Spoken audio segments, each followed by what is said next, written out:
Eh, halo, balik lagi nih bersama kami di podcast Kelompok 8. Kalian kangen gak nih sama kita-kita ini? Kangen lah, masa enggak? Ya enggak teh? Iya dong, kira-kira udah sebulan yang lalu nih episode podcast kita yang kemarin. Iya ya, enggak kerasa ya. Perlu kenalan lagi enggak sih kita? Perlu sih, kan biar para pendengar kita ini gak lupa sama kita. Oke deh, kalian pasti inget sih sama aku. Ya kali nggak inget. Orang aku satu-satunya cewek di kelompok 8. Hai, aku Selin. Aku Theo. Aku Nathanael. Kalian masih ingat gak sih gimana awal mulanya COVID ini? COVID-19 start in Wuhan from 2019 until September 2021. 200 million cases have been recorded and more than 4.6 million people died.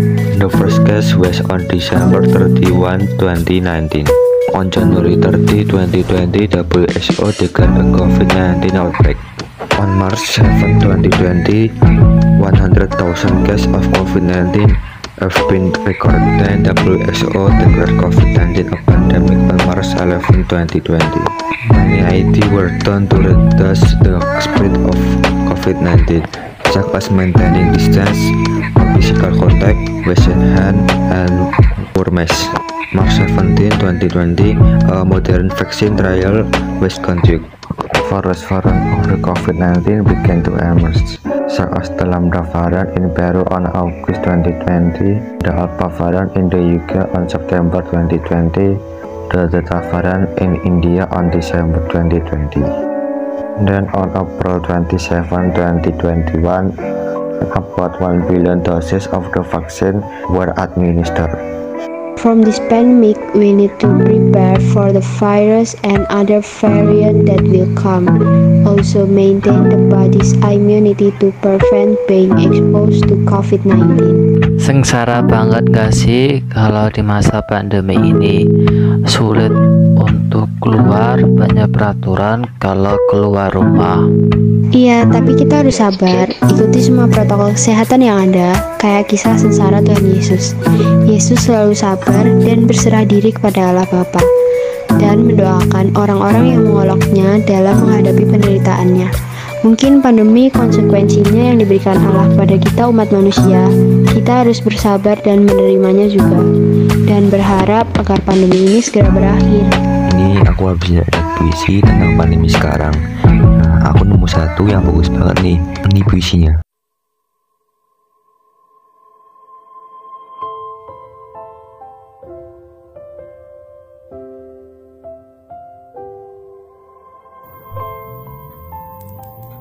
Kini, bumiku sedang berduka oleh lara yang menciptakan luka. Kini, Ibu Pertiwi sedang merintih oleh lara yang tak kunjung pulih. Tanah-tanah menjadi pusara oleh manusia-manusia hilang nyawa. Rumah-rumah menjadi ruang sembunyi oleh manusia-manusia yang takut mati. Kini Tuhan sedang ingin menguji oleh penyakit menjadikannya pandemi. Jalan-jalanan menjadi sunyi oleh manusia-manusia hilang bunyi. Segala cara akan kusiasati, dengan doa yang kupanjati, semoga bumi ini tak berduka lagi. Segala aksi akan kujalani, dengan raga telah terpatri. Semoga Ibu Pertiwi ini tak merintih kembali.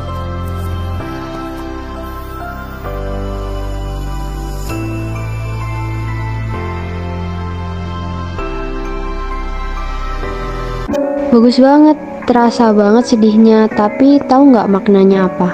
Tahu dong. Maknanya itu kita berharap semoga bumi membaik dan mendoakan tenaga medis agar diberikan kemudahan dalam menjalani tugasnya. Puisi ini sangat bermanfaat untuk menggambarkan kondisi saat ini. Tapi kondisi saat ini sedang gak baik-baik aja.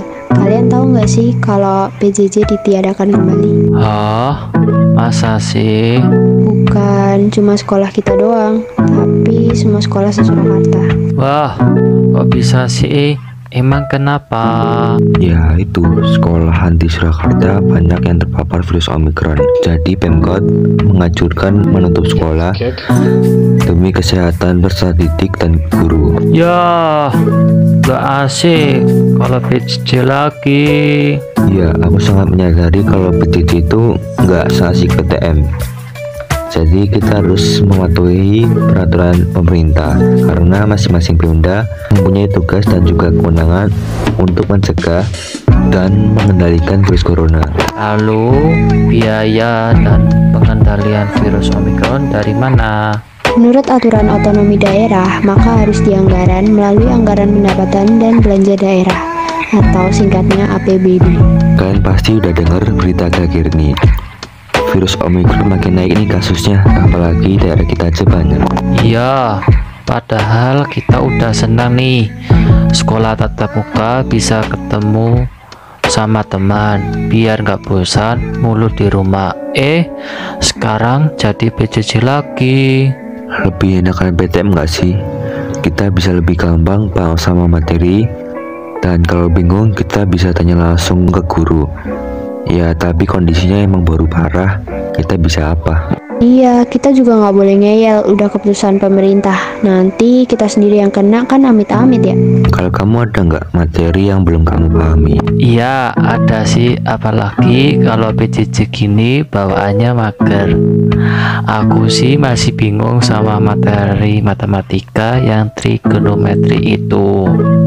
Aku bantu jelasin deh, trigonometri merupakan sebuah cabang matematika yang berhadapan dengan sudut segitiga. Contohnya seperti sinus, kosinus, dan tangan. Tangan loh ya, bukan kangen. Contohnya dalam sudut-sudut istimewa berikut seperti sin 30 derajat sama dengan setengah, sin 45 derajat sama dengan setengah akar 2, sin 60 sama dengan setengah akar 3, lalu cos 30 derajat sama dengan setengah akar 3, cos 45 derajat sama dengan setengah akar 2, cos 60 derajat sama dengan setengah, dan masih banyak lagi. Lalu, aplikasi dalam kehidupan sehari-hari dapat kita temukan saat seorang arsitek membuat rancangan tangga dalam sebuah rumah. Nah, dalam hal ini, arsitek harus memperhitungkan kemiringan tangga yang akan dibuat. Biasanya, arsitek memakai ilmu trigonometri ini supaya dapat membuat rancangan. Misal nih, panjang tangga 16 meter. Sudut antara tangga dan jari tanah ke tembok adalah 45 derajat. Lalu kita harus mengukur tinggi tangga. Maka dapat kita selesaikan dengan sin A sama dengan D per Mi. Kita masukkan menjadi sin 45 derajat sama dengan D per 16. Menjadi setengah akar 2 sama dengan D per 16. Kita tukar posisinya menjadi D sama dengan 16 kali setengah akar 2 dengan hasil 8 akar 2. Jadi tinggi tangga dari tanah adalah 8 akar 2 meter. Wow, kalau ada contohnya gitu sih jadi gampang paham ya. Tapi kenapa panjang juga penjelasan ya? Gak apa-apa panjang, yang penting kamu sekarang jadi lebih paham lagi. Oke, makasih loh udah mau bantu. Ya dong, kita harus sering bantu lah. Tapi kalau misalnya masih bingung, kamu bisa tanya aku lagi, nggak apa-apa kok. Iya, tanya aja nggak apa-apa. Tapi kamu jangan terlalu dipikirin, nanti bisa ganggu kesehatanmu juga. Masa pandemi gini, kita nggak boleh terlalu stres. Nanti imun kita bisa turun dan bakalan rentan untuk tertular virus. Iya, aku tahu kok. Sekali lagi makasih ya. Aku juga harus jaga kesehatan dan jangan lupain prokes, karena prokes itu sangat penting. Apalagi kalian pernah mendengar nggak tentang bentuk-bentuk pengendalian sosial? Pernah dong, bentuk-bentuk dari pengendalian sosial yaitu teguran, sanksi, gosip, dan lain-lain. Oh, yang contohnya kayak kalau nggak pakai masker waktu di tempat keramaian bakal ditegur gitu ya? Iya, bener banget. Makanya kita harus taat pada prokes. Aku mau tanya nih, kalian tahu jamu atau obat alami gitu? Soalnya aku lagi masuk angin, nggak enak badan gitu. Oh, ini aja. Kamu beli atau buat wedang temulawak? Emang harus wedang temulawak? Gak ada yang lain gitu? Ada, tapi yang aku tahu sih ya wedang temulawak itu bisa menghangatkan tubuh di saat musim hujan gini. Dan ditambah lagi masih musim pandemi COVID-19. By the way, kalau kamu belum pernah dengar temulawak, ini aku jelasin. Temulawak adalah tanaman berbatang semu dengan bunga yang eksotis berwarna putih kemerahan. Tanaman ini memiliki rimpang yang relatif besar dengan warna irisan kuning cerah. Temulawak yang juga dikenal sebagai Javanese turmeric adalah tanaman yang berasal dari Indonesia dan kini telah tersebar luas di beberapa negara tetangga seperti Malaysia, Thailand, dan Filipina. Habitat temulawak adalah hujan tropis dengan tanah yang gembur di daerah dengan ketinggian 5-1.500 meter di atas permukaan laut. Namun, tanaman ini juga dapat tumbuh di tanah kering, karangan, ladang, padang alang-alang. Selama ini, bagian tanaman pada temulawak yang jamak digunakan adalah rimpang. Kepala Balai Besar Penelitian dan Pengembangan Tanaman Obat Tradisional menjelaskan temulawak telah terbukti mempunyai sejumlah manfaat kesehatan jika dikonsumsi. Manfaat dari temulawak sendiri sangat banyak, antara lain minyak penguap, minyak atsiri, kamfer, glikosida, fulaimetik, karbinol. Wah, makasih hasil penjelasannya. Jadi aku nggak bingung lagi nih. Iya, sama. Kamu cepat sembuh ya, Teh. Jangan kecapean juga. Kamu juga harus jaga pola hidup sehat di masa pandemi sekarang gini. Bicara soal menjaga pola hidup sehat di masa pandemi, kalian tahu nggak sih kalau kita bisa bikin kerajinan lokal yang dapat bermanfaat di masa pandemi sekarang? Contohnya apa tuh? Gimana kalau kita bikin kerajinan guci yang terbuat dari tanah liat? Guci tersebut nantinya bisa kita jual dan fungsi guci tersebut untuk tempat cuci tangan. Ide kamu bagus juga. Cuci tangan di masa pandemi sekarang gini kan perlu banget tuh. Iya, makanya itu aku ngusulin untuk bikin kerajinan lokal, yaitu guci. Dan bahan yang dibutuhkan apa aja ya? Simpel kok, ada tanah liat, air, meja putar, pisau ukir atau kawat, cat dan kuas, pembakar. Aku udah pernah nih buat kerajinan dari tanah liat. Caranya gampang banget dan pastinya seru. Asik, jadi kita nggak perlu susah payah untuk cari orang buat ngajarin kita buat kerajinan tersebut. Nanti kalau kerajinannya udah jadi, teknik produksinya gimana ya? Setelah kita nanti membentuk tanah liat menjadi guci untuk cuci tangan dalam keadaan setengah mengeras, kita bisa menambahkan ukiran untuk membuatnya lebih menarik. Tapi hati-hati loh, jangan sampai rusak. Kita harus tetap teliti. Oke, siap. Kemarin aku lihat nih di berita, olahraga di zaman pandemi sekarang gini sangat bagus. Ya benar banget. Olahraga dapat membantu meningkatkan imun tubuh kita supaya tetap sehat. Berarti kalau kita olahraga dengan bersepeda juga bagus dong? Iya, olahraga apa aja, yang penting kita jangan mager. Mager itu apa sih? Yaelah, mager itu malas gerak. Walah, gitu. Kemarin aku udah sepedaan, aku pakai sepeda yang ada gearnya. Waktu udah setengah jalan nih, aku naikin gearnya jadi gear 6. Yang kelajuan awal sepeda 2 meter per sekon menjadi 4 meter per sekon. Aku mau kasih tebak-tebakan nih, kalau misal berat badan aku 40 kg, berapakah kalori yang kebakar pada waktu aku melakukan perpindahan? Aku tahu nih cara jawabannya. Jadi total kalori kamu yang terbakar adalah 172,8 kalori. Benar kan? Gila, jago banget kamu. 2 jempol deh buat kamu. Hahaha. Aku kasih 4 deh, 2 tangan, 2 kaki. Hahaha.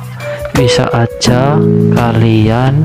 Nah, kalau olahraga ada manfaatnya gini, kalian semua yang baru dengerin podcast kita jangan lupa olahraga ya, jangan mageran pastinya. Iya, dan jangan lupa jaga kesehatan dan tetap mematuhi protokol kesehatan juga ya. Sekalian kita mau pamit nih dari podcast kita ini. Makasih udah dengerin dari episode kemarin sampai episode ini. Kayaknya ini yang terakhir. Kalian jangan kangen sama kita ya. Aku tahu pasti kalian nanti kangen. Kan kita anaknya ngangenin ya. Ya enggak? Yoi dong. Sekian podcast dari kita kelompok 8. Sampai jumpa di lain waktu. Bye bye.